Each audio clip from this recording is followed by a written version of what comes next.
Automóviles Torregrosa les ofrece este espacio.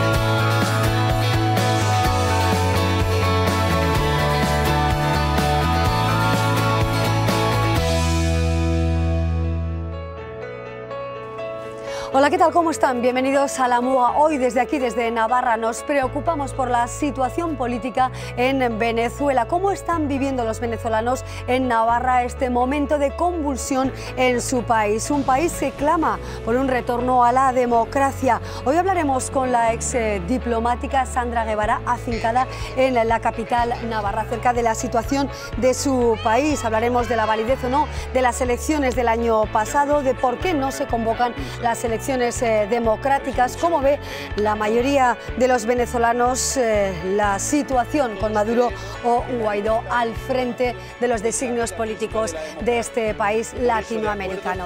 En una noche en la que también hablaremos del mindfulness, una técnica para combatir, por ejemplo, el estrés laboral, se lo preguntaremos al psicólogo clínico Iñaki Lorea. Comenzamos.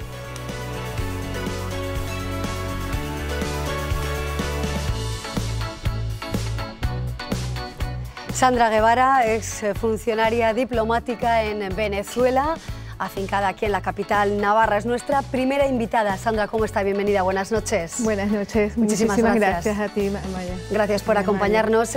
Sandra, ¿cómo está viviendo personalmente la situación de su país? Bueno, con una ansiedad tremenda. Es un momento histórico para nosotros, evidentemente.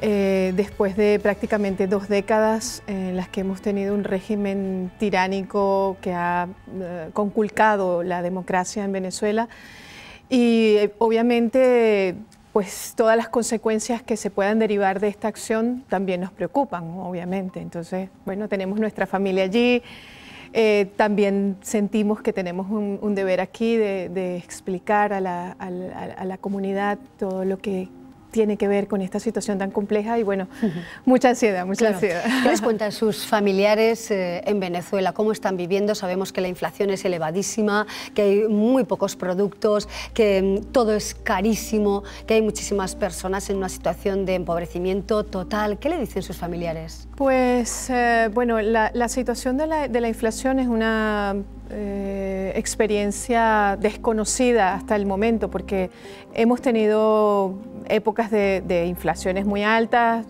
que llegaron en un momento a 80% hace varias décadas, pero actualmente son millones, los porcentajes son de millones, entonces una cosa que vas a comprar hoy, mañana tiene otro precio, o sencillamente no la encuentras, porque el problema es que el aparato productivo del país se destruyó durante estos últimos 2 años, 20 años.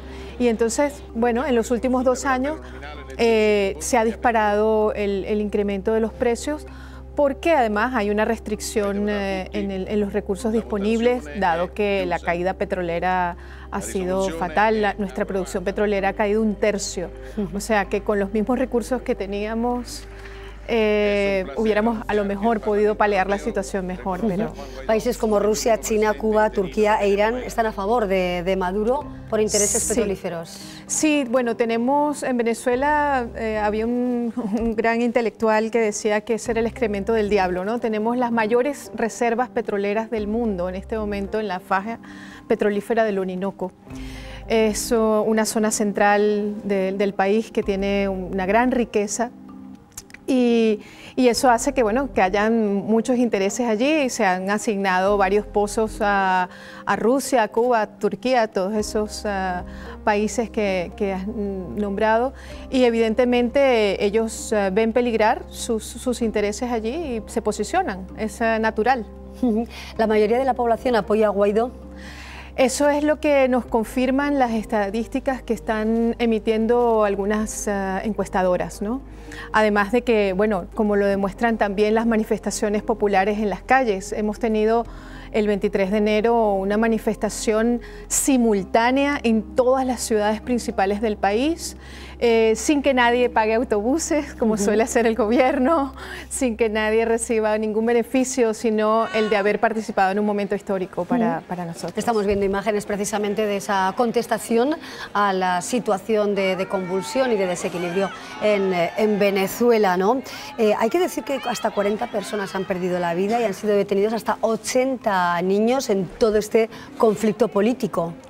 Sí, bueno, esto no es nuevo, no es nuevo. Hay que decir que nosotros hemos sufrido durante todos estos años una represión que ha ido increciendo y que tuvo su máximo nivel el año pasado con unas manifestaciones de estudiantes contra una decisión del Tribunal Supremo de Justicia nombrado por el régimen que se autorizó a sí mismo conculcar todas las capacidades de la Asamblea Nacional, que es nuestro Parlamento. O sea que el Tribunal Supremo de Justicia saca una declaración y se atribuye las responsabilidades del Parlamento. Y eso, por supuesto, fue interpretado como un golpe de Estado. Esas manifestaciones terminaron con 127 muertos. Y lamentablemente en los años 60 eso hubiera ocasionado, como pasó con una manifestación, un evento similar que tuvo lugar en Sudáfrica, ese evento similar en Sudáfrica tuvo como conclusión una denuncia de las Naciones Unidas. Los 127 muertos y los miles de heridos, los presos políticos no tuvieron ninguna repercusión mediática de importancia, digamos. ¿Vio la entrevista de Jordi Évole en Salvados a Maduro? Claro. ¿Y qué opina? ¿Con qué se queda? ¿Qué sensaciones tuvo? Bueno, mis sensaciones fue que el señor sabe mentir muy bien ante las cámaras, pero una cosa que le apuntó Jordi Évole le agradezco, porque siempre tira balones fuera. Esa expresión que se la dijo varias veces me parece fundamental, porque el régimen no asume ni que ha perdido popularidad ni que tiene responsabilidad en la crisis que estamos viviendo actualmente, ¿no? Son, como digo, 2 décadas destruyendo el sistema productivo. Y ellos siguen insistiendo en que es que hay una guerra económica, cuando en realidad Estados Unidos, con el régimen de Obama, o sea, durante el gobierno de Obama, comenzó a tomar medidas restrictivas, pero eran a cuentas personales de jerarcas del régimen que son corruptos, no contra el país. Después de esa entrevista que estamos viendo ahora en formato reducido, viendo imágenes, hubo una réplica, podríamos decir, o contestó el presidente del gobierno, Pedro Sánchez, y manifestó su apoyo a Guaidó. Vamos a recuperar las palabras del presidente del gobierno. Perfecto. Lo vemos. El Gobierno de España anuncia que reconoce oficialmente al presidente de la Asamblea de Venezuela, al señor Guaidó Márquez, como presidente encargado de Venezuela. El horizonte es el de convocar unas elecciones en el menor plazo de tiempo posible, unas elecciones que tienen que ser libres, democráticas, con garantías y sin exclusiones. 19 países y también España apoyan a Guaidó. ¿Lo ve acertado? ¿Puede ser una salida incruenta a esta situación de zozobra? Evidentemente que sí. La comunidad internacional ha sido sorprendida con estos eventos porque ya se les había olvidado lo que había pasado en mayo, donde la comunidad internacional había declarado fraudulentas las elecciones por las cuales Maduro se había autoelegido prácticamente, porque es una situación muy precaria, ¿no? Institucionalmente hablando. Él adelantó las elecciones a mayo, aunque su periodo terminaba en enero y las elecciones tenían que haber tenido lugar en diciembre. Así que, obviamente, ya la comunidad internacional había decretado que eran fraudulentas y lo que correspondía, de acuerdo a nuestro ordenamiento jurídico, era que en ausencia de un candidato electo democráticamente tome posesión el presidente de la Asamblea. Es absolutamente legal. ¿Tienen miedo a una intervención militar? Bueno, la mayor parte de la población tiene miedo a una intervención militar. Evidentemente nadie quiere más muertos, pero también tenemos que recordar que Venezuela tiene más de 25.000 muertos al año gracias a esta violencia. O sea que estamos casi que a nivel de cualquier guerra civil. ¿Cómo valora esa retórica agresiva del presidente Trump hacia Venezuela? Bueno, a nosotros no nos gusta realmente la retórica agresiva, pero sí valoramos mucho el apoyo de todo el concierto de naciones, porque definitivamente estamos luchando contra una dictadura que además se ha enquistado en el país y hay muchos rumores de conexiones entre la dictadura y el narcotráfico. Entonces es un entramado muy complejo para una sociedad civil para salir de ellos. ¿Y el papel de la Iglesia, Sandra, el papel del Papa Francisco, el papel del Vaticano en torno a este conflicto? Bueno, en estos momentos está siendo cuestionado, lamentablemente, porque... ¿La neutralidad del Vaticano? El Papa Francisco ha mostrado cierto apoyo en tiempos recientes y ahora está neutral, pero para nosotros es fundamental que se tome conciencia de la gran cantidad de muertes que ha acarreado el régimen, de la tortura, de los presos políticos. Entonces, la verdad es que en tiempos tan críticos, tomar una posición neutral puede darle mucho aire, mucho oxígeno a una dictadura que está muriendo. Hay partidos políticos, recuerdo por ejemplo a Podemos, que considera que la posición de España es replegarse a Estados Unidos. Sí, lamentablemente la complejidad del problema no está siendo comprendida. Obviamente que hay elementos geoestratégicos. Estados Unidos puede tener sus intereses, pero tenemos que recordar también que Estados Unidos es el mejor cliente que tiene ahorita, que ha tenido hasta ahorita el régimen de Maduro. Es el único cliente que le paga fielmente sus exportaciones petroleras. Entonces, hay que sopesar muchos elementos para tomar esas posiciones, pero obviamente que sí valoramos muchísimo el apoyo de la comunidad internacional. ¿Y la libertad de prensa? Hace pocos días vimos a 3 periodistas, 3 compañeros de la agencia EFE, que estuvieron al menos unas cuantas horas retenidos en Venezuela. Aunque finalmente el desenlace fue positivo, afortunadamente. Afortunadamente, en este caso, sin embargo, hemos visto durante estas últimas 2 décadas una presión constante, sistemática a los medios de comunicación. Están pasando todas estas cosas en Venezuela y las televisoras que todavía están funcionando durante esos momentos pasan películas como Narnia o otras cosas para programas infantiles para no dar la información, porque quienes se atreven a dar la información han sido censurados, se les han puesto multas impagables, se les ha metido en prisión o se les ha cerrado el canal, como con RCTV. ¿Navarra está siendo destino para muchos venezolanos y venezolanas? Así es, así es. Hemos visto incrementarse el flujo de venezolanos hacia Navarra en los últimos años de una manera marcada, muy significativa. Vamos a escuchar precisamente testimonios de algunas personas con las que charlábamos hace unos días en nuestros informativos y nos daban su impresión acerca del país. Que nosotros no tenemos más armas que esta, pues, que es luchar, enfrentarnos al gobierno actual que está. Nos mandaron varios videos de militares dándose la vuelta, ayudando a la gente, o sea, como que ha cambiado un poco la situación. Actualmente estamos viendo como una luz al final del túnel. Bueno, pues ahí tenemos la opinión de otros compatriotas, ¿no, Sandra? Sí, evidentemente, una luz al final del túnel, porque Venezuela no ha sido nunca un país de emigrantes, todo lo contrario, ha sido un país receptor de migraciones de todas partes del mundo, fundamentalmente, por supuesto, de España y Portugal, de Italia y de todo el concierto de países de América Latina y el Caribe. Entonces, salir para el venezolano es difícil. Y bueno, en estos momentos creo que hay muchas esperanzas de retorno por parte de ellos. ¿Ve lento el camino hacia unas elecciones libres o las ve cerca? Bueno, mientras que no tenemos un personaje que sea sensato y entregue el poder de manera pacífica, que es lo que debería suceder, ¿no? Que tuviéramos, que renuncie, ¿no? Ya.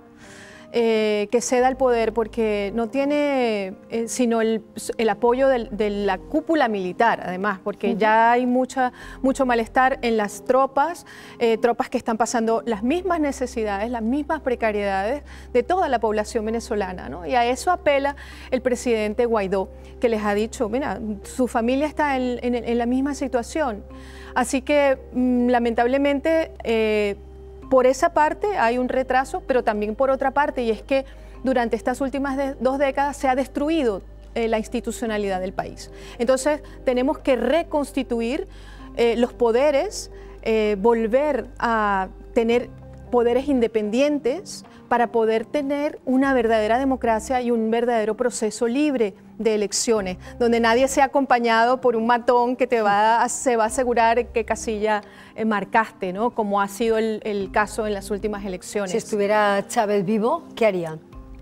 ¿Qué haría él en este momento? En esta situación. En esta situación haría lo mismo, replegarse junto con sus militares y ir hacia la guerra total, que es la política de Cuba, ¿no? Patria o muerte venceremos, y eso es lo que ellos repiten. Lamentablemente, ya quisiéramos tener un estadista frente a esta situación que se vea superado por la popularidad que tiene Guaidó en este momento, pero que puede ser cualquier otra persona que hubiera estado ocupando el cargo de la presidencia de la Asamblea Nacional, que es la que corresponde y es un órgano, además, en el que están representadas todas las fuerzas políticas del país. ¿Cuál sería su último mensaje, Sandra, a compatriotas que puedan estar viéndole hoy aquí en nuestro programa, o a personas que nos puedan seguir desde otros países a través de nuestros canales? Bueno, mi mensaje sería que tengamos confianza en que este proceso se está tratando de llevar con la mayor sensatez. El presidente de la Asamblea Nacional y presidente interino, Juan Guaidó, está diciendo que extiende la mano, no que quiere torcer la mano, quiere dar amnistía a todos aquellos funcionarios y militares que puedan contribuir con el retorno a la democracia. Y está llamando a muchas fuerzas para que apoyen este proceso, para que sea lo más pacífico posible, y le ha dado prioridad a la ayuda humanitaria porque es una cuestión de humanidad, precisamente. Están muriendo muchísimos venezolanos por la falta de alimentos y medicinas, y necesitamos esa ayuda humanitaria.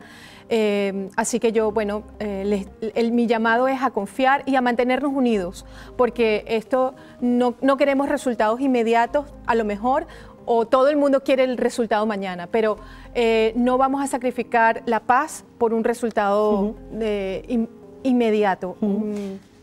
Unidad y confianza podría ser el resumen, ¿verdad? Ese mensaje directo a otras personas que pueden estar sufriendo esta lamentable situación a la que ha llevado este régimen a Venezuela, ¿no? En una situación de regresión y de retroceso total en el país. Sandra Guevara, muchísimas gracias por acompañarnos. Toda la suerte también para sus convecinos, compatriotas, y para todas las personas que también desde Venezuela han tenido que venir aquí a Navarra a sobrevivir, podríamos decir así, ¿verdad? A sobrevivir, así es. Gracias, de verdad, Pero Sandra. Muchísimas gracias por la oportunidad de compartir estas reflexiones con la audiencia. Muchas gracias a usted. Gracias y muy buenas noches. Buenas noches. Nosotros seguimos adelante con esa mirada fija, por supuesto, desde Navarra hasta Venezuela. Y seguimos en el programa y hablamos de salud, en nuestra sección de salud, hoy acerca de una práctica como es el mindfulness, sobre todo para tratar de tener una calidad de vida mejor y combatir, por ejemplo, el estrés. Percol. Cortinas. Percol. Estores. Percol. Paneles japoneses. Venga a Percol y conozca el nuevo tejido Poliscreen. Las cortinas que no se lavan. Percol. Avenida de Zaragoza 65, Pamplona. Saludamos ya a Iñaki Lorea, psicólogo clínico de la Fundación Argivide. Con él queremos hablar de las ventajas de la práctica del mindfulness. ¿Qué tal estás, Iñaki? Bienvenido, buenas noches. Muy bien, encantado de estar aquí. Muchas gracias, de verdad. En primer lugar, ¿qué es el mindfulness y en qué ámbitos de la vida podríamos aplicarlo para conseguir un mayor beneficio? Bueno, mindfulness es una práctica, es un entrenamiento mental que entrena la capacidad de la mente de estar consciente de la experiencia que pasa momento a momento. Y esa experiencia o esa consciencia se trata de observar con algunas actitudes específicas, que son la actitud de estar abierto a la experiencia, la actitud de aceptar la experiencia cualquiera que sea, y la actitud de estar cuidadoso con la experiencia, de también darnos cuidado a nosotros mismos. Vivir el momento presente, ¿no?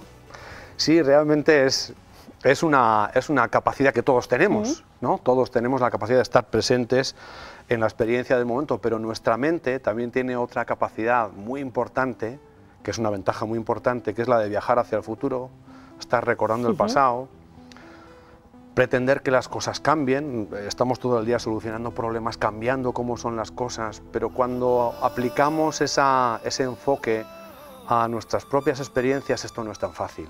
Y entonces puede ser que nos encontremos con experiencias de sentimientos que no queremos tener, experiencias que no son deseadas, y ahí ya quizá empiezan a complicarse un poquito las cosas, y aquí mindfulness proporciona una alternativa que es realmente muy saludable.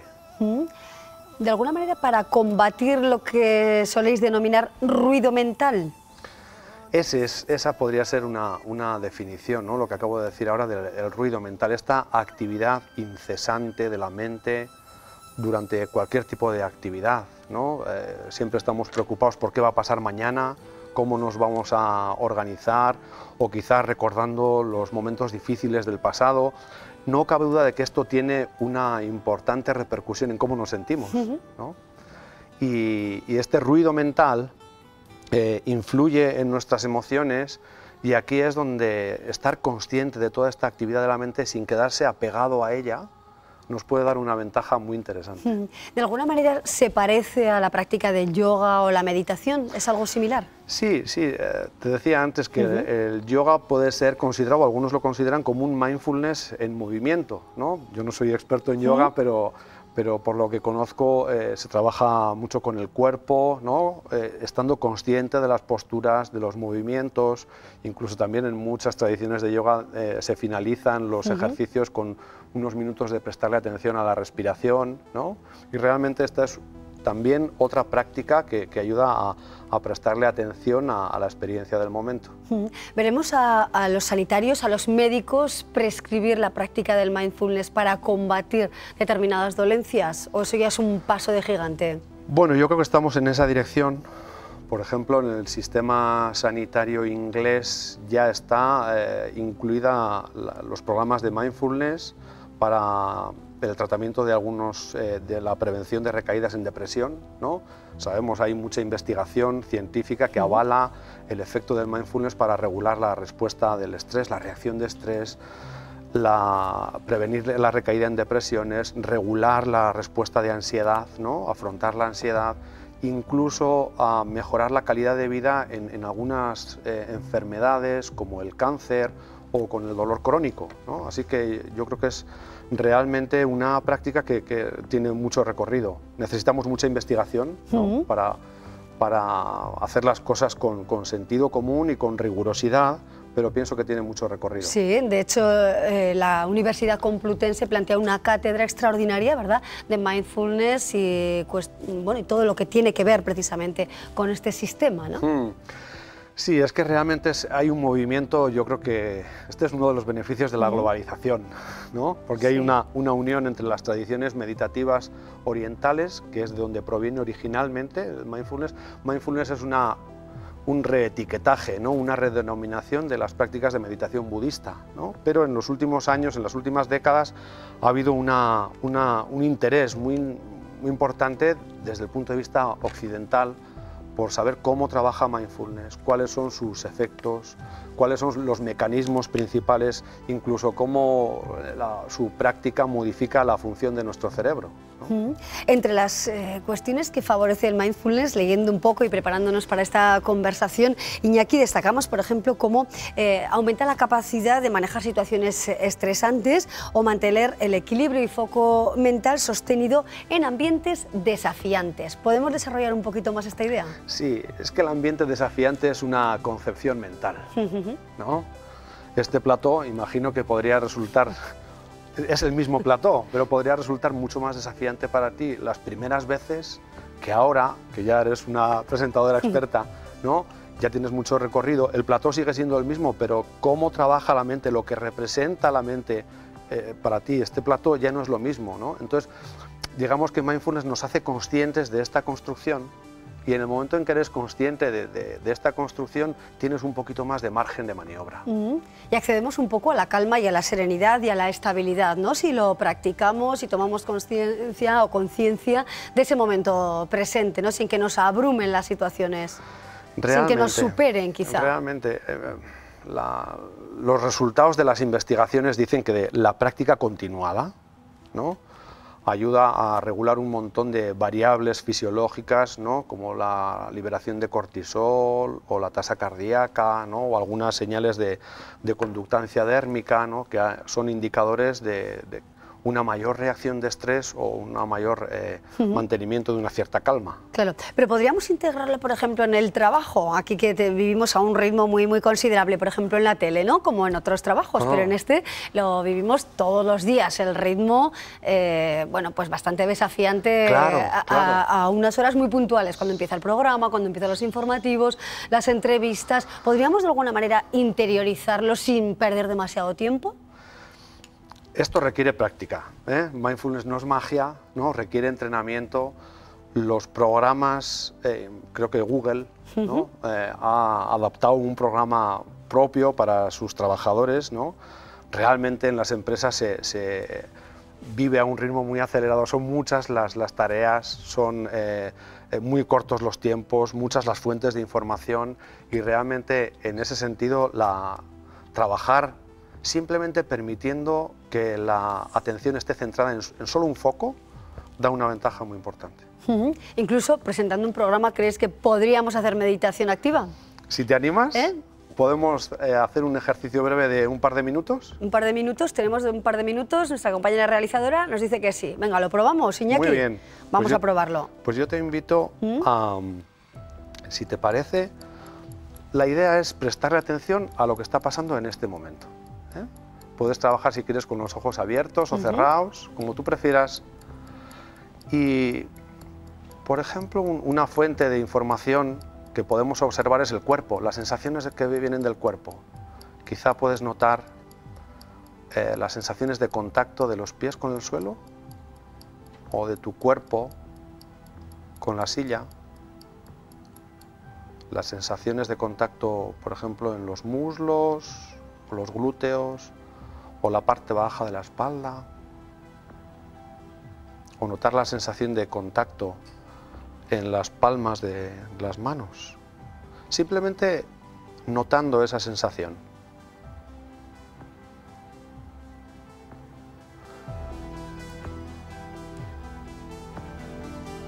Prestando atención a las sensaciones que aparecen, a las sensaciones que notas. Y quizá prestándole atención también a alguna distracción, algún pensamiento que puede aparecer en tu mente en este momento, que podrán decir mis compañeros, o quizá la entrevista que tengo luego, porque la mente es así, viaja de un sitio para otro y está perfectamente bien. Y después de darte cuenta de esta distracción, volviendo otra vez a observar las sensaciones del cuerpo. Simplemente notando la postura en la que está tu cuerpo en este momento.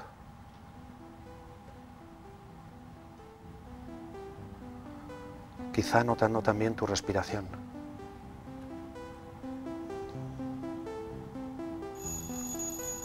Y ya podemos terminar, si te parece. Y tomar contacto otra vez con esta sala, con este plató. ¿Qué cosas has notado? Sí. Interesante el ejercicio. Pues que se nota fundamentalmente muchísima más calma. Muchísima bueno, más... la situación no invitaba a gran calma. Pero más calma, sin duda. Sí, muy bien, efectivamente. Muy bien. Y bueno, mayor amplitud ¿alguna también. Distracción? Alguna distracción, pero con la capacidad de volver también de alguna manera a fijar la mirada. Fíjate, realmente no es importante el tipo de sensaciones que uno tiene, ni siquiera a dónde se te va tu mente o los pensamientos, sino darte cuenta de todo esto. Darte cuenta y caer en la consciencia y después volver, ¿no? Bueno, pues nos quedamos con este ejercicio, sí. Efectivamente como ejemplo, aquí antes de empezar el programa, también algo así, algunos minutos de dedicación plena mantenemos para poder seguir luego a lo largo de la noche con toda esta vorágine. Iñaki Lorea, muchísimas gracias por acompañarnos y ayudarnos también en este caso. Gracias, de verdad, a ti, hasta gracias pronto. Bueno, hasta aquí nuestra sección de salud, hoy con la decisión de mantener un poco la calma y sobre todo la atención en el momento en el que vivimos, que es único. Seguimos. Percol. Cortinas. Percol. Estores. Percol. Paneles japoneses. Venga a Percol y conozca el nuevo tejido Poliscreen. Las cortinas que no se lavan. Percol. Avenida de Zaragoza 65, Pamplona.